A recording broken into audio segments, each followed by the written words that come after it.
Greetings and salutations. Welcome to a tutorial on EU4. Today we'll be talking about the DLC expansion, The Art of War. I would consider The Art of War to be a 100% necessity if you want to play this game and declare war. If you want to declare war, The Art of War is very necessary. And we'll get to that. Let's play. The Art of War was released October 30th, 2014 alongside patch 1.8. One of the features it added was the ability to mothball a fleet. That's not a fleet you want to mothball. When you mothball a fleet, you have from normal mains here, right there, mothball this fleet, and suddenly you have them, that mothballed navy is at the fleet if though it was all the way down there instead of being right here. So it allows you to save some ducats. One of the new features added in this game and the DLC expansion is the vassal option of marches. Any vassal can become a march, but you know, marches right here. So if you hover this, they get national manpower modifier, national manpower recovery speed, land force limit modifier, naval force limit modifier. They get reduction in fort maintenance and an additional fort defense. And they don't pay you taxes. So, right here, this is a normal vassal. This is not a normal vassal. They don't pay us any tax. And you cannot vassalize them, annex them. You have to first revoke the march and then get back to them. Marches are pretty good if you don't plan to annex that piece of land and you need it to be a defensive fortification for the most part. One of the other things they add is the ability to abandon a core. If you have another country owns a piece of territory and you have a core there, you can press this button. It costs you 10 prestige and it may improve relations. One of those little things over here is the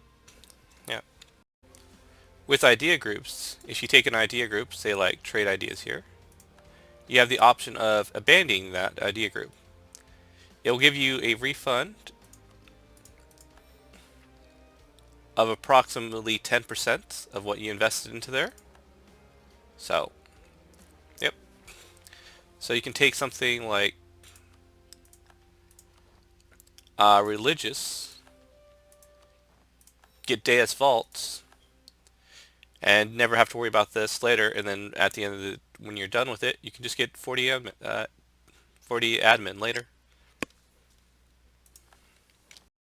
Another feature added was the ability to upgrade your ships. If you have new ships designs, instead of sending your ships all to port, to dismantling them and rebuilding a whole new fleet, you can simply press this button. It'll be at the full upgrade cost, so it'll be as if though you did that, but instead of doing that, your fleet will be there. When you do that, it'll reset to 1%, and then it'll just have to build morale from there. Fleets also have this auto transport ability, which means if I wanted to, say, move this army here, it'll tell me, hey, there's a fleet with boats, transports on them. Do you want to use them? Say yes. This fleet will come out, and this will be the path the army takes to get there. One last thing added with fleets is the ability to go, hey,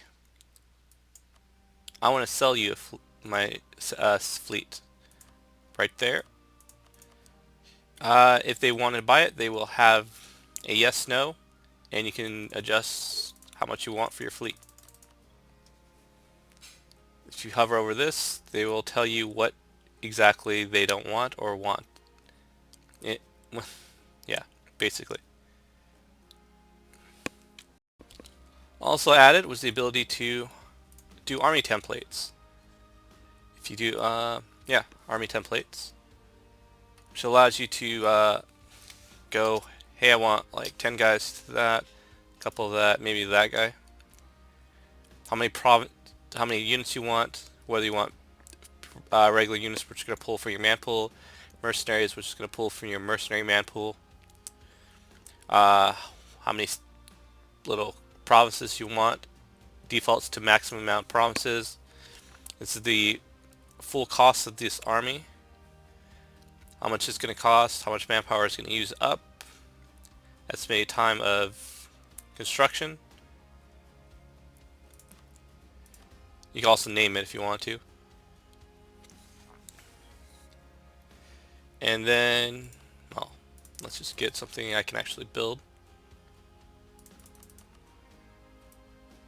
I only have 50, okay. So yeah. Template name, it won't save because it has the same template name there.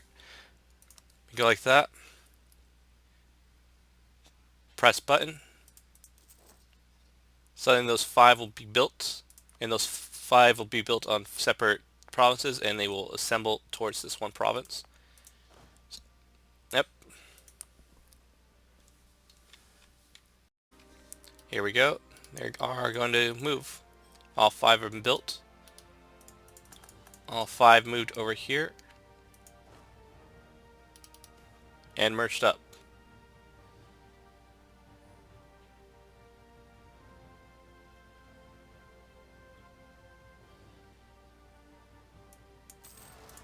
Just do that because I don't know what that means.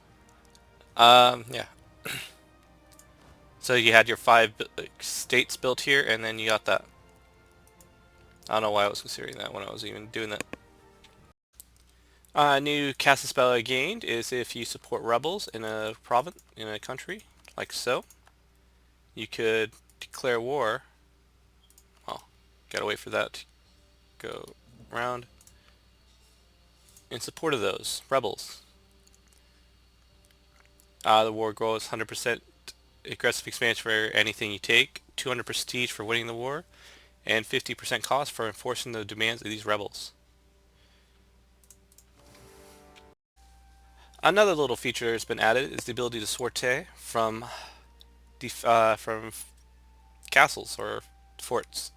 You have this little button there if it's occupied by rebels or by an opposing army.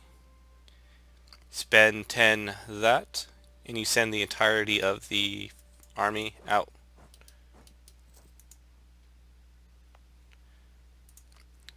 Like so. So then they're fighting, and then you got, yep.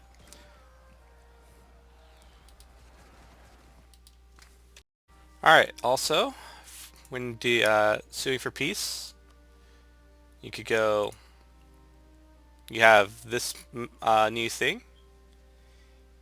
You also have the ability to make them give up war reparations. And what else do they get? Blah blah. Revoke claims on promises. Yep.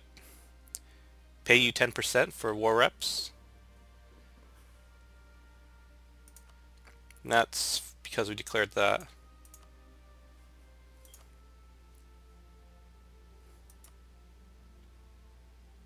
Give up the claims in the Muscovy, yep.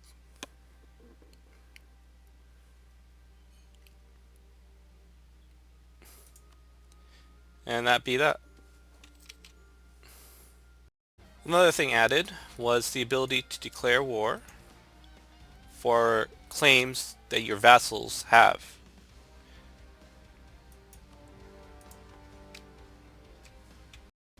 Other things added were the ability to say, hey, any ally in this war, if you can go here, that'd be very nice. Or, yep, Sweden can go there. I want Sweden all the way over here. And Norway can go over here.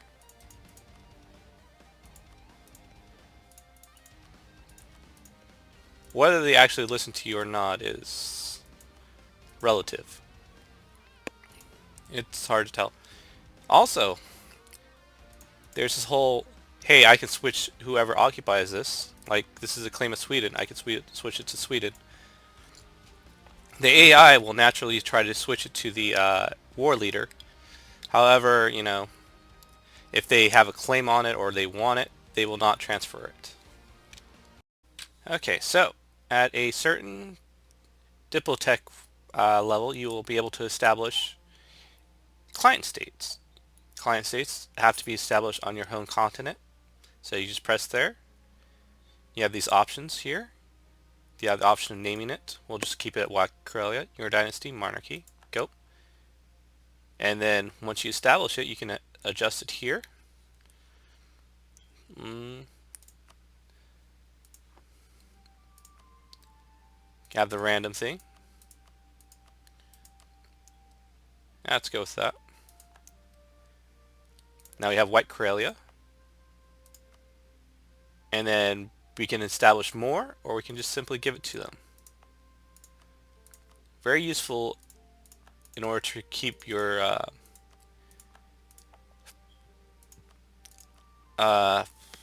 what's this called? Overextension down.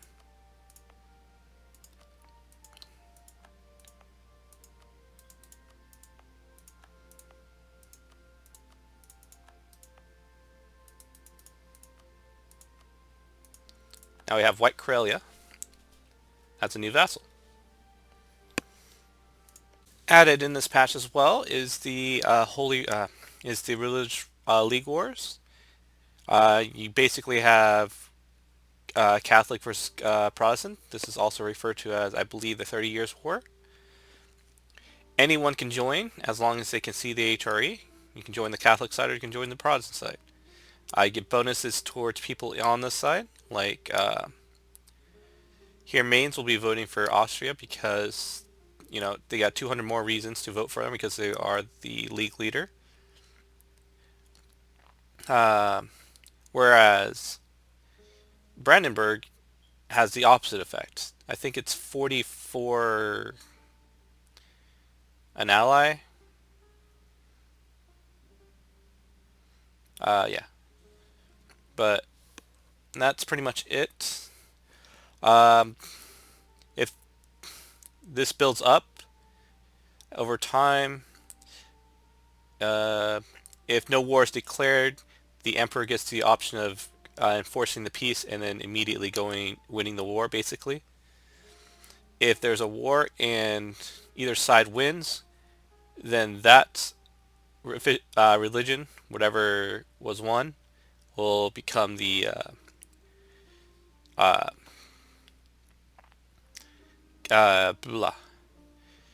official religion for the HRE, and you can only be an elector or the emperor if you are of that religion. You can still be a prince of the HRE having a different religion, but you want to have all this be the same religion, basically, in the HRE. Trigger modifiers.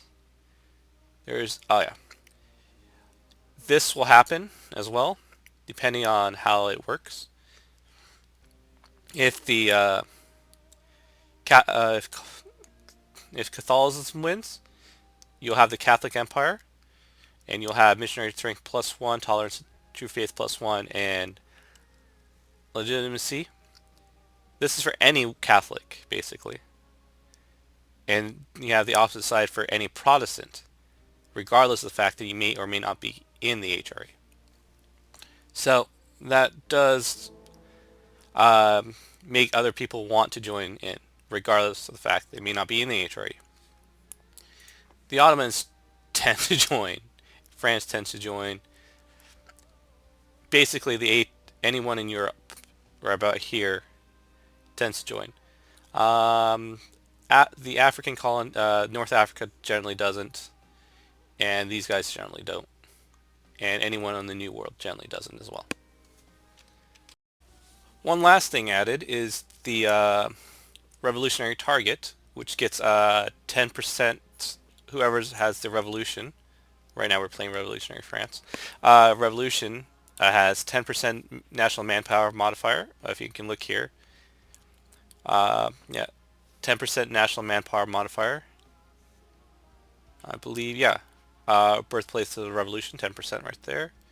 10% morale of armies. Uh, war exhaustion. Birthplace of the revolution right there. Unjustified demands. Land maintenance modifier. Birthplace of the revolution right there.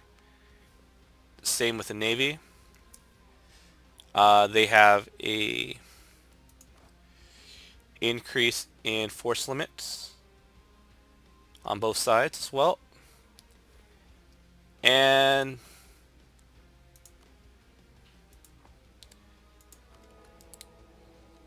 negative 100 for papal influence. They also get the CB, spread the revolution, where they could press this button and declare war. Conversely, any other monarchy, like Spain here, could declare war to stop the revolution. And that is pretty much it for the Art of War.